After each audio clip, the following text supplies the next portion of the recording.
What up, though? It's your boy Bandit. Y'all know what it is. This is the Detroit Tigers versus Seattle Mariners post-game show. And I'm here with my boy Rich and my boy Mike. And we're going to talk about the game tonight. Rich, first thoughts, man. How you feel about the pitching that we had tonight in this game, bro? Man, I was got 4 out of Melton. He gave up the 1 run. Oh well. He still went 4. The only one who really didn't really do anything was Rafael Montero, man. I was a little worried with Kiter coming in, but hey, he did his thing though. Mike. Hey, we took the lead in the series, man. I feel pretty good, man. We got Scoop on the mound tomorrow night. He's going to pitch in at least games 2 and then 5 if we need him in game 5. We are in a great position right now. Going up 1-0 with the best pitcher on the mound tomorrow, we're in a phenomenal position. Let's talk about Vest, man. Vest did his thing in there. It was a time he had 6 pitches with 3 straight hours. Like, get his thing, man. How you feel about Vest's performance tonight, Rich? I mean, he's been clutch all year. As long as it ain't before the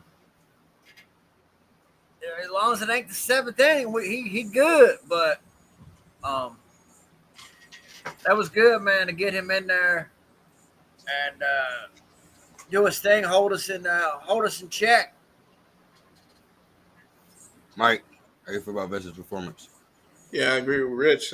Vest has been pretty phenomenal throughout the whole season, especially in the 9th inning or later. Sometimes when you throw him in there a little bit earlier, the 7th to 8th, it can get a little bit hairy. But he did what we needed him to do. The only questionable thing I thought so far in this game, pitching-wise, was Montero. But we might get to that a little bit later. Everybody else held their own and did what they were supposed to do. Was that Rafael Montero or Kiter Montero you were questioning? Nah, that's Rafael Montero. even though Kiter Montero, I'll say this: you are truly right with that because I forgot. But Kiter Montero, he did his thing, man. Like I wasn't expecting to see him in that scenario either, but he held his own and did what he had to do to get us that win. Okay, nobody was expecting to see him in that situation. No, I thought it was going to be Hanafi. I was shocked. Yeah, if you would have asked me who would have been in that situation, he wouldn't even been on my mind. I'm gonna be honest with y'all. He wouldn't have been on my mind at all. Let's talk about Montero before we get into the back, man. Mike, unless you started off. Which one we talking about? We talking about the one that gave it up? I don't know. Like he was one of the ones. Like we all talked about the trade deadline. Can't remember if I was on the show after the trade deadline or not, but I know in the group chat and talking with you guys behind the show was like I was not pleased with the trade deadline. I was not happy with it. It was a couple pieces that was okay, but he was one of the pieces that I absolutely did not like. Like he has not been really. You couldn't call him good in like 3-4 seasons. So he didn't surprise me today when he came in and gave up the lead, but I will say, at least it was 1 run, and we kept it tied, and we were able to keep it tied through extra innings, and we were able to scrape that last run above to get ahead by 1 and win this game. So wasn't shocked when he gave up the run because his command has just not been there for years now. But hey, we got through it, man. Rich, your thoughts? Yeah, I mean that was and he had the guy down 0-2. Yep. And let him get in and get a walk, and then that was it. That was it after that. But I do want to say something about this pitching staff, man. They gave up 6 hits, 3 each to Julio and Riley.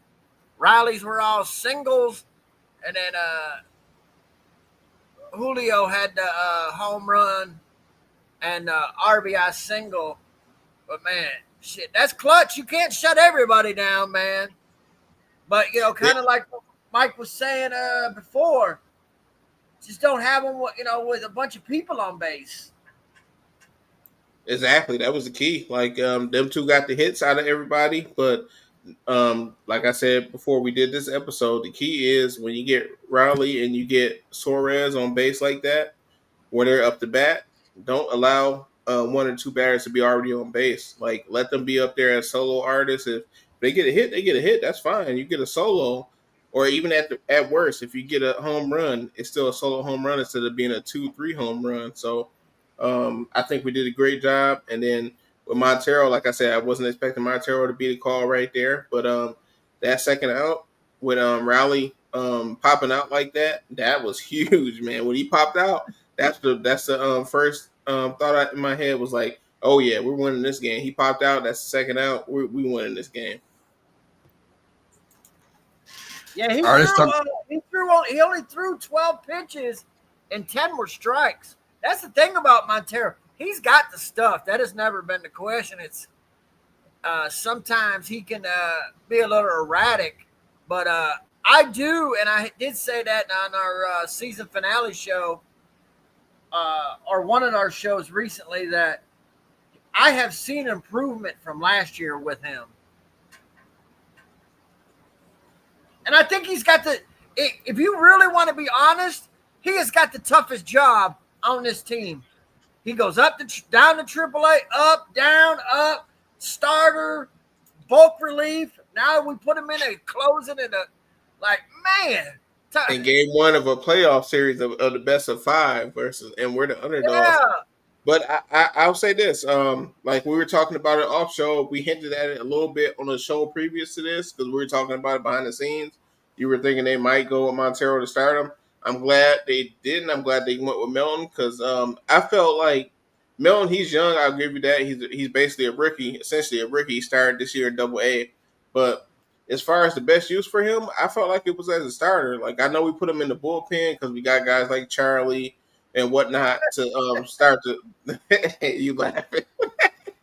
But leave Charlie alone, man. But hey, me and him had this debate, and I was telling him our number 2 starter, for better or worse, is probably gonna be mine, and he was saying it was gonna be Charlie. But to get back to my point, I felt his best use would be as a starting pitcher because that's what he is. He's a starting pitcher. The long reliever thing could be good. Putting him in as a reliever to get like a few innings out of him, that's okay. But the best use for him is just let him rip from the first inning. And that's what he did today. And he was fairly clean today. He was in the strike zone. He wasn't erratic. I thought he had a great showing being a rookie, pretty much. Thought he had a great showing. All right, let's talk about this hitting. And the man that got it started. 1-2 delivery. Carpenter swings, launches it to right, and the Tigers will lead. That is gone, and Carpenter comes up clutch in the division series again. And he gets the best of Kirby again. Wow.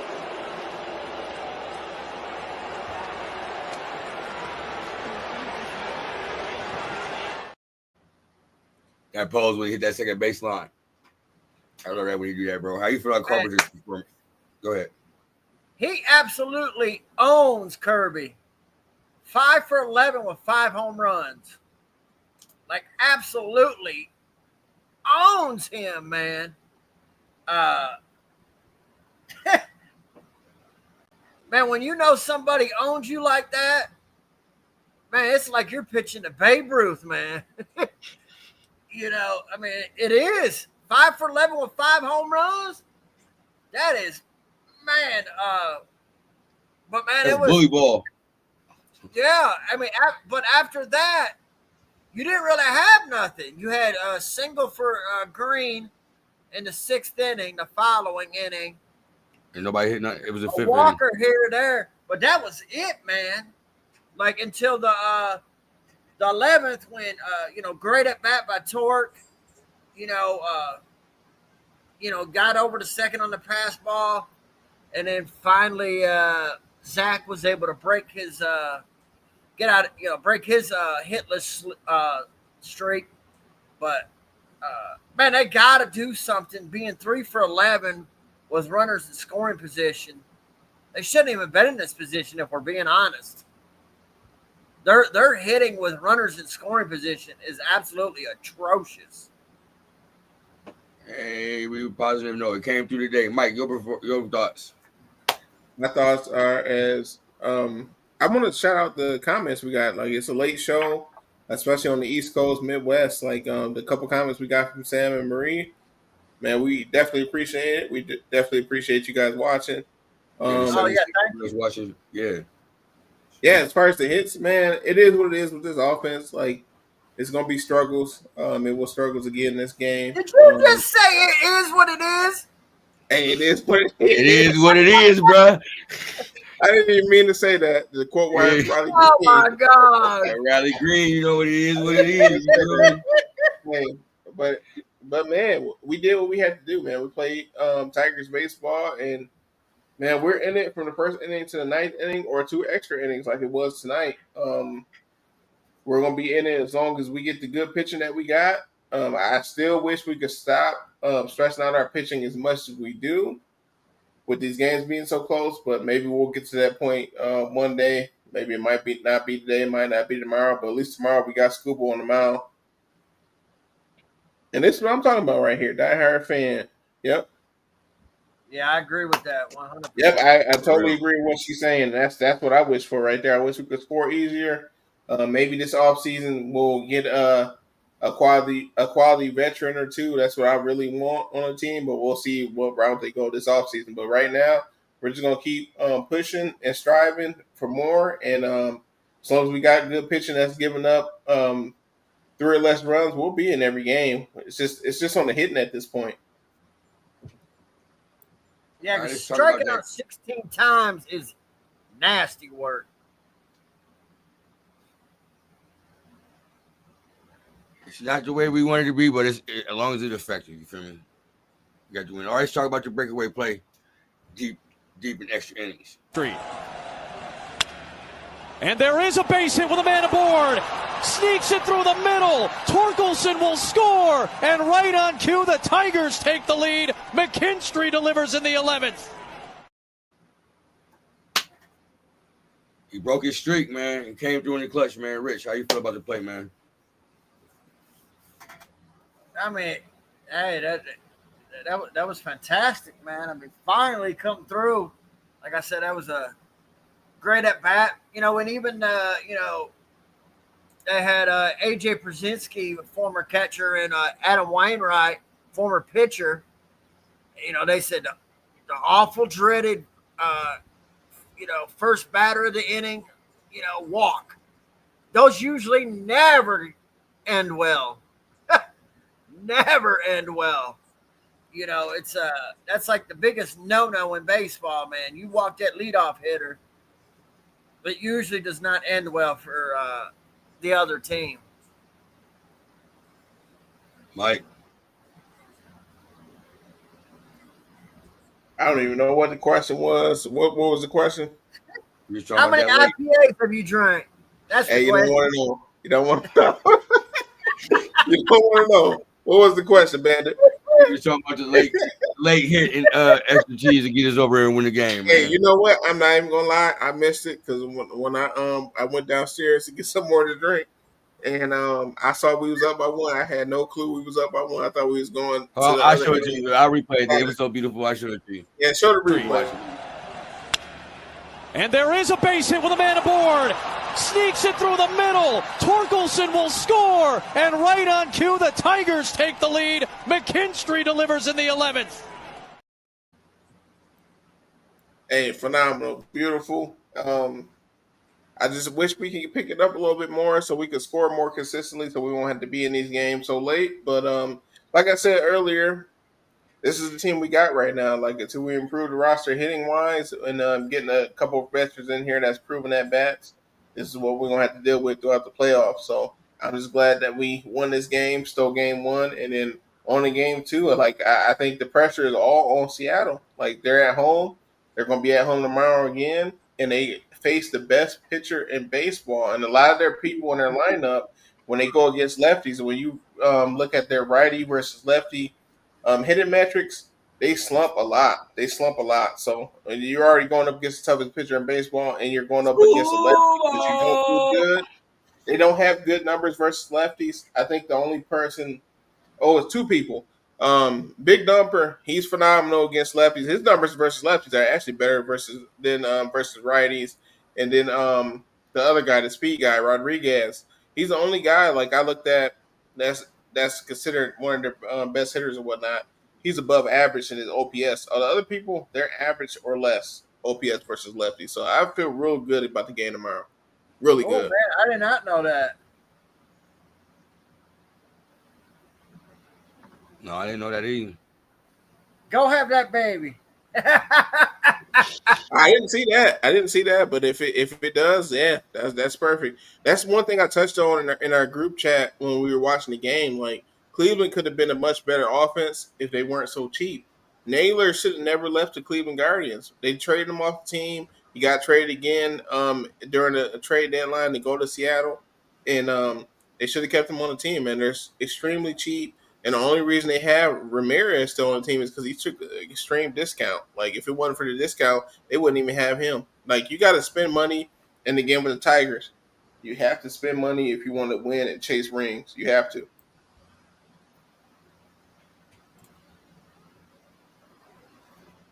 Yep, Bo Naylor. All right, before we get out of here, Mike. Hey, hold on. Let me bring up what I think was the play of the game. Do your thing. We can say what we want to about the batting, about the hitting IQ of Baez. The one thing we can never question is his defensive IQ. Gotcha. That double play where he tagged, man, that was an inning killer. That was when Montero did all his damn. Man, that killed that inning right there. That was huge. To me, that was the play of the game right there. I'm glad you said, Mike, what's your play of the game, brother? What was Brick's play of the game? I missed it. You mean Rich? The one with Javi Baez when he got tagged out Rodriguez and then got him. Okay, I got you. My play of the game, it probably should be an inning killer. It should be probably McKinstry, but I'm still gonna go with the guy. Like we were down 0-1 in the 2-run bomb. I got to go with the guy that's killing Kirby. You said 5 for 11 with 5 home runs. That was the moment of the game for me that made us feel like, okay, we're in this, and no matter how it goes, we're gonna be in this from the start to finish. So I'm gonna go with that from Kerry Carpenter. I'm gonna go with Vest, man. He came in clutch, man. 3 outs. He threw 6 pitches. It was beautiful. So how many pitches did he throw? He threw 6 pitches and got 3 outs. No, I'm talking about total. Oh, I don't got the stats up in front of me. Hold on, let me see that. I'll pull it up. All right, we got one last question. After you pull up the stats, got one last question for you, man. We on a school ball day. It's the school ball day. School ball day. It's school ball day. School ball day. Hey. Oh, that ain't bad at all. He only threw 19 pitches, 15 of them strikes. You keep doing that. All right. How y'all feel about going into game 2, man? School ball coming up to pitch for me. Hey, we can go 2-0 heading into Detroit. Rich, what's your thoughts on us? How can I rephrase this? It's late. I just had a brain for it. What's the chances of us winning this game 2? I mean, you got to like a chance. You got the best pitcher in baseball. I mean, it just comes down to hitting, man. You got to take advantage, man, when it's the opportunities present themselves. Mike. On a scale of 1 to 5, I'm giving us a 4.5 out of 5. I think it favors us significantly. I think it's going to be a struggle for hits again, probably, but it is what it is. We're going to take care of business.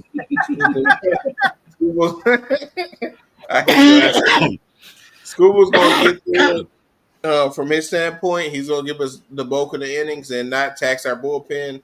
And it's going to be up to us to at least scramble and get 3 to 4 runs. So hopefully it works out that way, and hopefully we won't have to wait until extra innings to do it, and we pull it off. Because, like I said, the pressure is all on them. The pressure is all on them. It's not on us. We already stole game 1, and we got Scuba on the mound for 2 out of these next 4 games. The advantage goes to the Tigers. Absolutely. Yeah, one more comment before you head here. Mariners roughed him up the last 2 times. He fast them, but I feel like he's going to dominate differently and definitely need more runs and scoring when men is on base. Totally agree. I appreciate everybody, man, watching, man. It's 12:30 at night, man. We just watched that great game, man. Our Tigers come through and steal game 1 from the Seattle Mariners, man. Hey, good baseball, man. Rich, man, your final thoughts before we head out of here, man. Nah, man, it was a long day. Tomorrow, another one. We got the Lions and Bengals, and then we got the Tigers right after it. So, actually, there's another overseas game. So football starts 9:30. right around the corner, about 7 hours. Crazy as fuck. Mike, final thoughts, man. Final thoughts is the ball's in our court. We still home court advantage, and we, like I said, these next 4 games, we had the best pitcher on the mound at least for 2 out of these next 4 games. The pressure is all on Seattle, and it's going to remain on them. And in order for it to go back on us, we will have to lose game 2 tomorrow, and I don't see us doing that. I don't see us doing that either. I'm calling it right now. I'm getting a Riley Green home run tomorrow. I'm calling it. I put my money on my parlay for it. Watch. All right, man. I appreciate everybody being up this late, spending this 20, 25 minutes with us, man, and talk about our Detroit Tigers, man. Hey, got game 1, man. Get game 2. And this shit in game 3. Rich, before we go, man, let them know where they can find you at. You can find me on X at Riggs928. Mike, let them know where they can find you at. You can find me on X at 1pry_JR. Oh, yeah, make sure y'all check out the Lions pregame show tomorrow, 2 p.m. Eastern Standard Time. That's 1 p.m. What is it? Central Time, right? Right, Rich? What's that? You in Central Time, right? Yeah, I'm Central Time. Yeah, 1 p.m. Central Time. All right, appreciate y'all, man. Do us a favor, man. Hit that like and subscribe button. With that said, good night. Sweet dream. And the Tigers want to